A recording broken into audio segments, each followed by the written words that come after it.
Three different systems fall under the umbrella of the Electronic Control System: Electronic Governor Control, or EGC, Electronic Fuel Injection, or EFI, and Three-Way Catalytic Converter and Muffler, or TWC. These electronic control systems have become necessary due to more stringent EPA and CARB, but the addition of an electronic control system also has benefits. Performance and fuel economy are optimized because the ECU determines the amount of fuel to be injected and when to ignite the fuel mixture. Reliability is improved by the use of electronics. Drivability is also improved now that the computer can control engine operation based on current conditions. The computers are called Electronic Control Units, or ECUs. Various sensors, actuators, and switches feed information to the ECUs. The ECUs then make adjustments to throttle position, fuel injection timing, and emissions to optimize engine performance. And finally, onboard diagnostics are now possible on all electronic control systems. The ECU will alert the operator when a malfunction occurs in the system. EGC is available for all the applications. EFI is only available for the 4Y gas engine. TWC is available on the 4Y LPG and the 4.3-liter V6 LPG. The three main areas of control for the electronic governor ECU are idle speed, maximum speed, and engine speed control over the whole range for stable operation. Additional functions are fail-safe function and diagnostic function. Fail-safe function begins when there is no input from a sensor or signal output from the ECU. It allows the engine to continue to operate using a fixed throttle angle. The diagnostic function will turn the warning lamp on and set an error code for the malfunction that has occurred. The unique components of the electronic governor control system are electronic governor ECU, accelerator sensor, LPG adapter, throttle body, idle adjustment variable resistor, and vacuum switching valve, VSV. The accelerator sensor is connected to the accelerator pedal and contains a potentiometer and an idle switch. As the pedal is depressed, the idle switch opens, signaling the electronic governor ECU, informing it that the pedal is no longer in the idle position. When the pedal is released, the switch closes, signaling the ECU that the pedal is at rest, or back to idle. When the accelerator is at rest, the resistance value in the potentiometer is at its minimum value. As the pedal is depressed, the contact on the potentiometer moves, increasing the resistance value sent to ECU. As the accelerator is further depressed, the contact continues to move. The resistance value increases accordingly. When the accelerator pedal is depressed, the accelerator sensor sends an input signal to the electronic governor ECU. The electronic governor ECU then sends an output signal to the throttle body. The DC motor moves the throttle valve to maintain the engine speed determined by the accelerator sensor input. For the LPG engines, an LPG adapter is installed between the air cleaner and the throttle body. Regulated LP gas flows into the power screw part of the adapter. Airflow through the venturi portion of the adapter draws the fuel through the port into the venturi. The gas is mixed with the air. The quantity of LP gas is dependent on engine speed. The throttle body is installed to the joint mounted on the intake manifold. The joint only functions to adapt the throttle body to the intake manifold. Within the throttle body is the throttle valve drive, the DC motor, and the throttle position sensor. The DC motor opens the throttle valve through gear reduction. The DC motor receives input from the electronic governor ECU. The motor rotates to open the throttle valve against the tension of the throttle backspring. The electronic governor ECU receives input from the throttle position sensor. The potentiometer in the sensor moves as the throttle valve moves. The sensor lets the ECU know the throttle valve's current angle. When the correct angle has been reached, the motor receives another signal from the ECU to hold the throttle valve stationary against the spring's tension. When idling, the throttle valve is at the minimum angle to maintain the idle speed. When the accelerator pedal is depressed further, the ECU will command the motor to open the valve more. When engine speed reaches its maximum, the electronic governor ECU commands the throttle valve to hold that position to keep the engine from exceeding the programmed maximum engine speed. As a load is applied to the engine speed decreases. The electronic governor ECU will open the throttle valve to maintain engine speed. An idle adjustment resistor is located beside the electronic governor ECU. By turning the movable contact, this linear-type variable resistor will adjust the idle speed within a range of 650 to 900 RPM. Check reference material for the current spec. The vacuum switching valve is located between the intake manifold and the distributor vacuum advance. When the engine is off idle, the electronic governor signals the solenoid on the VSV to open the connection between the ports, allowing vacuum to be applied from the intake manifold to the distributor vacuum advance, thereby advancing ignition timing. When the electronic governor ECU receives a signal to return the engine to idle, a signal is sent to the VSV solenoid to close the path from the intake manifold to the distributor advance. Ambient air pressure is then drawn into the distributor vacuum advance so that ignition timing is no longer advanced. Diagnostics are also available with EGC. When the ignition switch is turned on, the dash lamp will light momentarily to check for a burned out bulb. If no errors are detected, the lamp will go out. If a circuit malfunction is detected, the lamp flashes the number of times to indicate the error code that corresponds to the malfunction detected. There is a pause between error codes if multiple malfunctions are detected. Once all codes have been displayed, the system will begin flashing the codes again. If you are operating a truck and the warning lamp begins to flash, move the truck to a safe area and stop the engine. Then check for possible error codes. The main areas of control for the EFI ECU are electronic fuel injection and electronic spark advance. The additional functions are the same as with the electronic governor ECU, diagnostic function and failsafe function. The EFI system is only available on the 4Y gas engine. If an engine is equipped with EFI, it must also have the EGC system installed.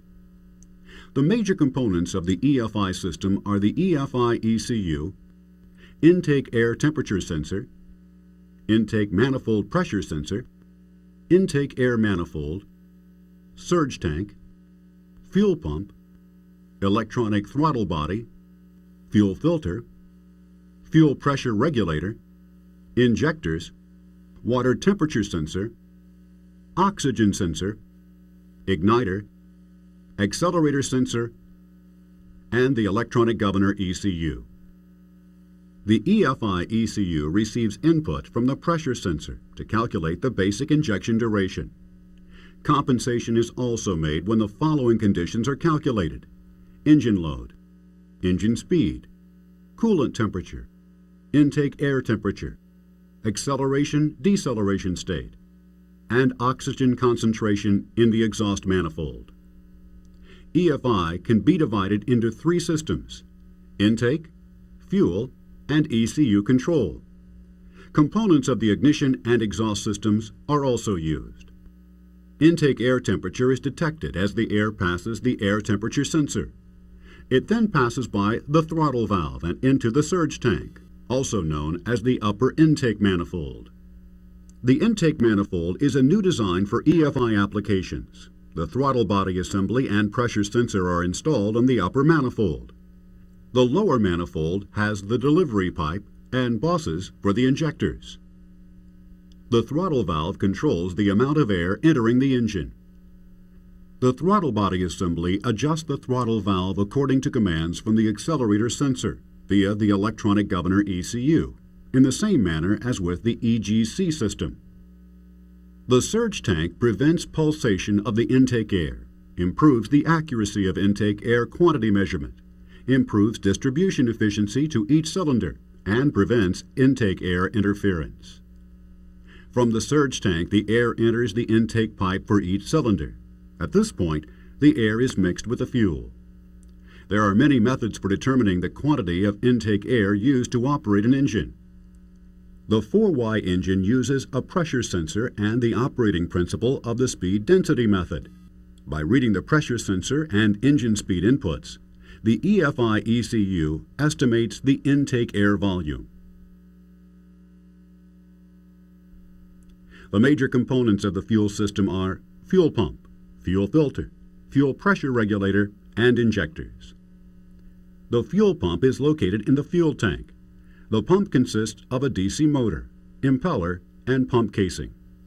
As the pump's impeller turns, the vanes pull fuel into the pump chamber and moves the fuel out the outlet port. This action creates a pressure differential between the inlet and outlet of the pump, and a vortex occurs inside the pump. The force of the vortex produces the fuel flow. A check valve installed in the pump's outlet port prevents vapor lock by maintaining a residual pressure in the system after the engine is shut off.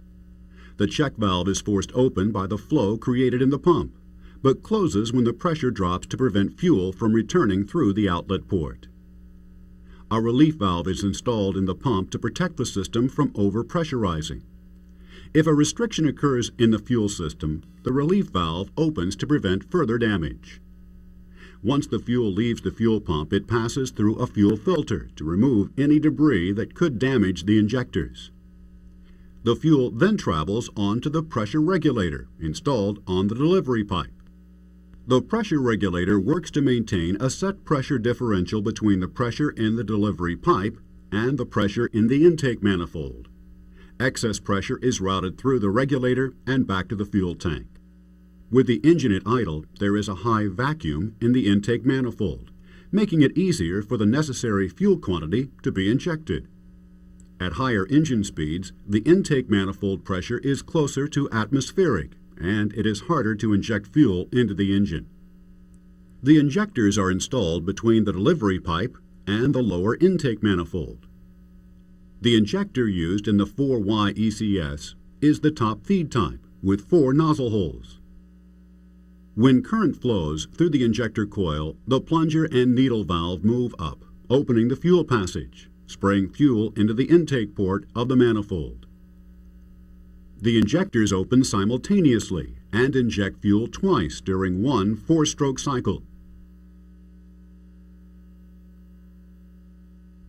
The control system contains all of the sensors and the ECU. The ECU uses the inputs from the sensors to control fuel injection and ignition timing. There are other sensors used by the ECU control system to determine compensations for injection and timing. The water temperature sensor is a thermistor type sensor. This sensor detects engine coolant temperature.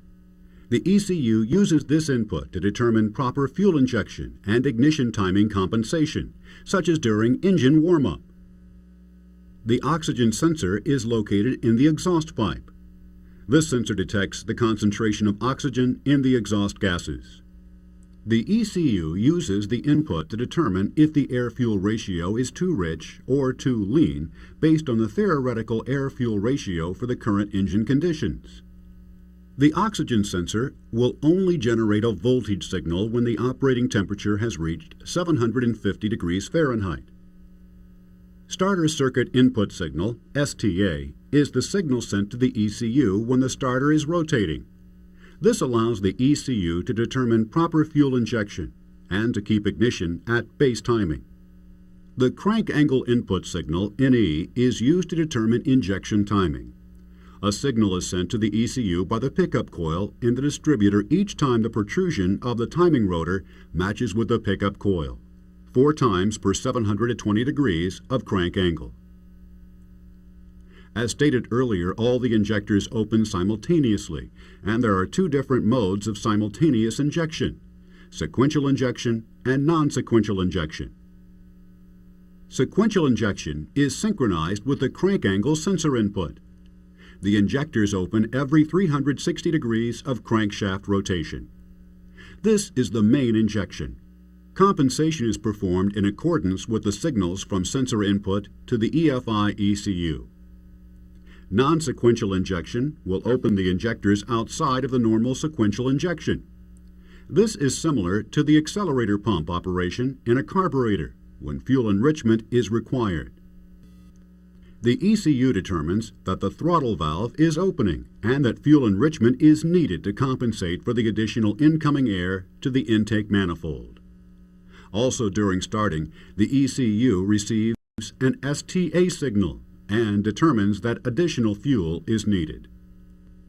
The main factors that determine injection duration are listed in this chart.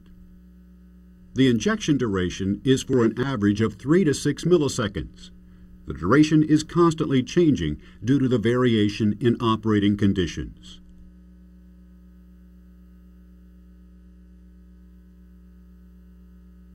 Electronic Spark Advance, ESA, eliminates the vacuum and centrifugal advance components used in previous electronic ignition systems.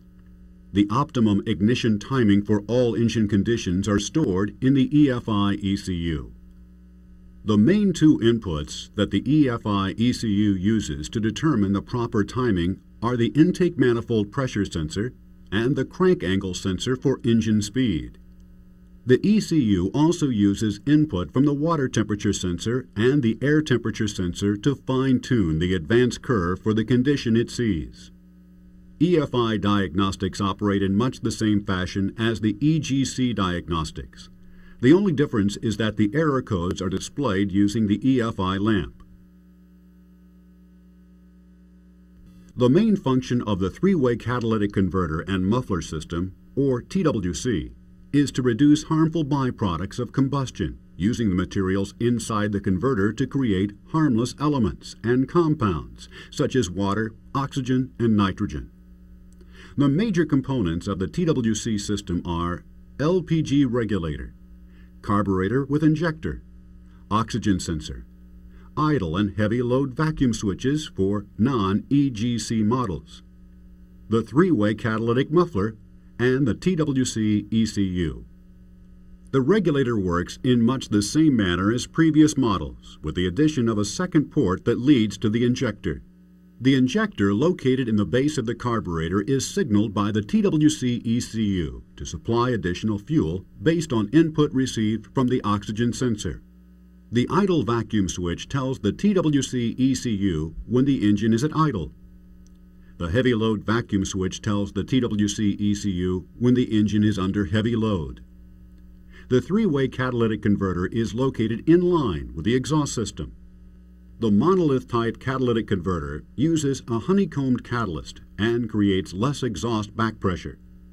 The internal converter substrate is coated by the following elements: platinum palladium for oxidizing hydrocarbons and carbon monoxide. Rhodium is the reducing catalyst for oxides of nitrogen. And cerium promotes oxygen storage to be released later for improved oxidation. As the exhaust gases flow through the converter, they come in contact with the coated surfaces. As exhaust temperature and the catalyst temperature increases, the following reactions occur. Oxides of nitrogen are reduced to simple nitrogen and carbon dioxide. And hydrocarbons and carbon monoxide are oxidized to create water and carbon dioxide. The efficiency of these reactions is affected by two factors: operating temperature and feed gas composition. Although the converter begins operating at 550 degrees Fahrenheit, it operates most efficiently when the temperature of the catalyst is at least 750 degrees Fahrenheit. Also, the feed gases must alternate between high carbon monoxide content to reduce NOx emissions and high oxygen content to oxidize hydrocarbons and carbon monoxide emissions. To do this, the engine will first operate with the air-fuel ratio lean. This increases the oxygen content in the exhaust gases and reduces the carbon monoxide content. This is the perfect operating environment for the platinum and palladium to oxidize hydrocarbons and carbon monoxide. During this cycle, the cerium also stores oxygen to be used during the rich cycle. The engine then quickly shifts to a rich air-fuel ratio. During this cycle, the rhodium catalyst reduces the NOx gases to simple nitrogen and carbon dioxide. The stored oxygen is released during this cycle to maintain the oxidizing catalyst's operating efficiency. The ECU controls this switching from lean to rich engine operation through the input of the oxygen sensor.